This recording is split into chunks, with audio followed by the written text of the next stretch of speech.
again, it's Connie Valentine, and I'm here to help people to be happy, be healthy, and live your passion. So, today we are going to talk about how thoughts are things, they're vibrations, and the vibrations and energy of places and of objects and of the environment around you.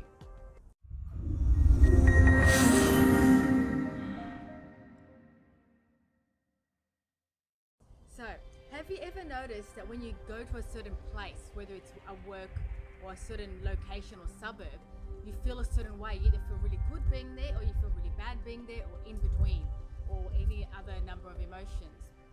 Well, the reason for that is because actually everything is energy, everything contains information, and the thoughts and the vibrations of the people in that area are held in the suburb or in the building, in the area.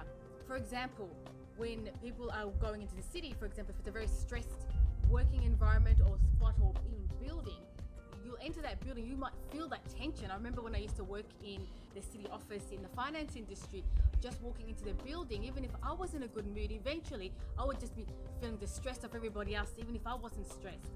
So this is me picking up in the thought field, so picking up the thoughts and vibrations of other people. So they're out there. These is energy waves, and we attract it.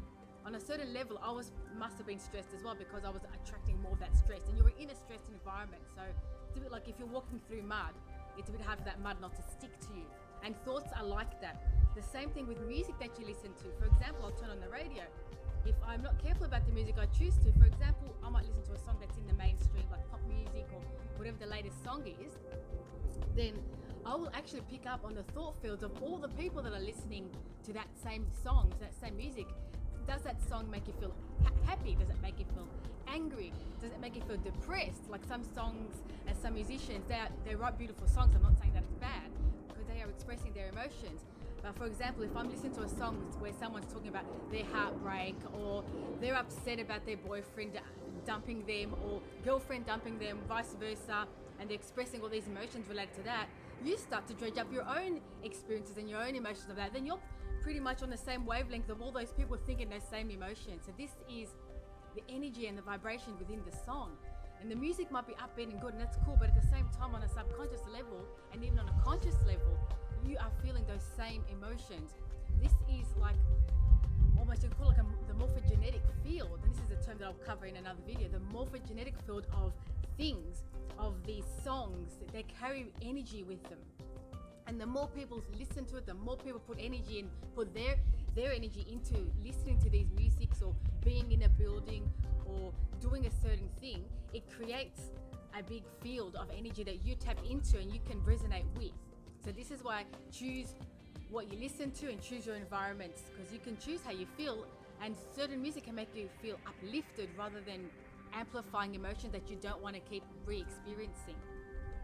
This also reminds me of the Maharishi effect, where thousands of people meditated on the same night, and because they all focused and had the intention of peace, on that night, crime rates reduced. I can't remember by a huge number, by 75 or 80% or even higher than that. So this is huge. This is the power of intent. This is the power of thought and vibration. All those people tapping in to peace and love and joy as an energy on the same time, or at the same time, created a massive impact on the people and the crime rates around them. So this is the power of thoughts. The other thing as well is jewelry. All the bracelets and rings and necklaces and clothes that you're wearing. Are you wearing your own clothes, or are you wearing someone else's clothes? Do you switch clothes? Because when you do that, you're also wearing someone else's energy. And I know I've felt that sometimes when I put on someone else's clothing, if I borrow someone's jacket, it's like I'm almost dressing up like them. I'm putting on their skin. And this again is because objects carry information also. And it's like those people that know how to read jewelry. When you pick up an object, these people, they pick up a jewelry, they can hold that jewelry, and they can feel the energy of that person. And I've done tarot readings and psychic readings in the past, and every now and then I'm able to do this as well. And if you practice, you can do it too. You can actually pick up a piece of jewelry, maybe practice with your friends and see, or people you don't know maybe, because you probably know a lot of information about your friends, but you might be able to get a vision or get energy or a feeling from that piece of jewelry. This is holding the energy of that person. So this is how objects hold energy. Now, this doesn't mean that you can't buy secondhand clothing, for example. You can't buy a secondhand car, or not to walk into certain buildings. No, that's impossible. We've got to all coexist together. But what it does mean is that sometimes it's great to clear the space, clear your home and clear your clothes, because sometimes your clothing, you might have had a bad situation happen to you when you were wearing a piece of clothing. And if you don't clear it, you're going to feel the energy of that same experience from the past. So get the clothing, smudge it with some white sage or some sage, or even some Palo Alto, or even it's a little bit of incense. But white sage is really good for cleansing. It's a Native American ritual, and I found it to be really helpful and really, it seems to clear the space. Whenever I use it, I use it to clear the home, clear clothing, clear your car even, and have the intent of clearing the energy, and also be happy when you do it, because you're infusing that object now with happy energy, with positive vibes. So thoughts are things. And this also plays out when you're driving on the road in traffic. This is like such an obvious one. I know if I'm driving on the road, sometimes I can feel this energy like daggers behind me from the person behind. For example, if I'm going at a normal speed and someone behind me is in a hurry, I can always feel them like trying to push me out of the way, and I look to the mirror and I can see the reflection. The person's like trying to get really close. They're trying to push to get past me, so I'll normally let them pass. But you can feel the energy and the stress, or even angry drivers on the road, you can feel it. So this is what thought fields are. They're there, you can tap into it. If you're feeling particularly angry, I know if I'm not having a good day, for example, if I'm feeling angry, then I will tap into other people's angry thoughts. I seem to just get the angry drivers, or I get annoyed more easily. So this is important to come back into yourself and choose, what do I want to experience today? And this is what's important. In my other video, I covered the morning ritual. Visualize your day, intend your day, and it's okay. We can all get triggered, and this is part of learning and growing and learning how to raise your frequency, keep that high vibe. It's all about learning, and that's okay. So if I do get angry, if I do get triggered, then I will go, hang on a minute, I don't want to feel this. Why have I been triggered? What happened? And usually something early on in the day, whether even if it was just a thought that I had, that somebody annoyed me or something irritated me, and I didn't resolve it, I didn't make peace with it, I didn't say, hey, you know what, this is cool, this is them, I am me, and detach from it, make peace with it. I created a repeat. I drew more of that same thought to me when I came across the angry person, or the person that cut me off on the road. Usually now I just laugh it off and think, oh well, I remember the days when I used to be a crazy angry driver. I was impatient. I always wanted to get past. I didn't want to slow down. I wanted to be going at a normal speed. I got very irritated very easily.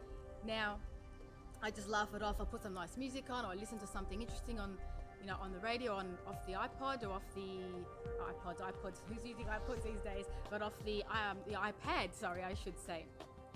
And so I'd listen to that, and therefore, because I'm in a good mood, then it's easy for me to not react. I'm not even tuning into the angry energy, and even if someone does cut me off or something does happen, I just laugh it off, and I just use it as a reminder that it's all good.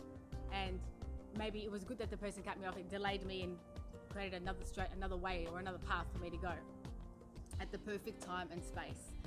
So it's just about you choosing what thought frequency you are going to vibrate and resonate with throughout your day. The other thing is getting into the flow, connecting to the divine energy. The more you connect with happy and divine energy thoughts and with divinity, peace, the more you will attract that sort of energy to you. So, and then the more in flow you will feel, you'll abide and become more of it. And then the more divine you're feeling inside, which is what you are, we are all divine beings, then the more you're going to want to give. You're going to be overflowing, because it's unlimited. We are unlimited, multi-dimensional beings. As you view yourself or embody that energy of divine, the divine source energy, that love, that connected, peaceful, passionate, purposeful energy, the more overflowing you will become, and you'll be in the flow in your own life, and you will flow with others, and you'll want to give more, you'll want to serve others, you'll want to help others.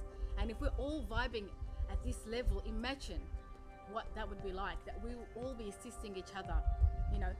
This is what the earth is moving into. It's moving into a higher vibration, a higher dimension, fifth dimension and above. So remember, everything has information, everything has vibration, even a rock has a vibration. And this is why people, when they go into nature, nature is divine, it's at peace, it's not having ego random thoughts, it's not trying to compete with anybody else, it just is. And this is why nature brings us to a state of peace. So remember, you can cleanse your environment, you're not stuck in the energy field. When you listen to music, when you walk into a building, when you go out into different cities, pay attention to how you are feeling. Don't just go with it. You know, sometimes you might get really irritated and you're like, why do I feel so irritated in this part of my home? Or why do I feel really irritated on the train? Or why am I feeling so irritated all of a sudden? Pay attention. Perhaps you've picked up a thought field from what's around you, from someone else. Cleanse it. Connect back into yourself and intend on what your vibration is. Connect back to something. Even think back to a positive thought or some happy time in your life. And remember that you are the master of your own self. You can choose. So this is it for today. Remember to choose your vibration. Intend your day. And remember, be happy, be healthy, and live your passion. Bye for now.